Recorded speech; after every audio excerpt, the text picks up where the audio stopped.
Yun, ito na guys, wala nang lubak sa Quezon. Palago ito ng Bundok Peninsula itong truck na to. Alright, kaliwa tayo papuntang Zigzag Road. Uy,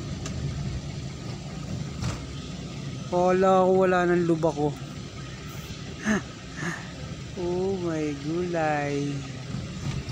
Grabe guys, so kahit madilim, kita nyo umiiwas sila. Din ako rin, umiiwas din ako dyan.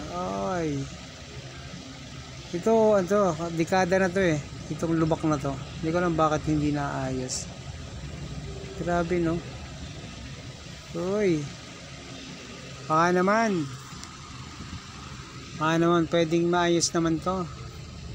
Grabe to, ito yung dekada na to sa part ng Pagbilao bago dumakyat ng Bituang Manok. Grabe oh. Kaya talagang pag-uwian, inaabot ng holiday, mga ganun traffic dito sa part na to. Itong part po ng Pagbilao bago umakyat ng Bituang Manok southbound. Ayan po guys. Grabe. Lalo pag motor mo, nakamotor ka rito, talagang ano rito, may paglalagyan tayo pag mabilis yung takbo. Ay, lubak and sobrang daming lubak. Ito pa po.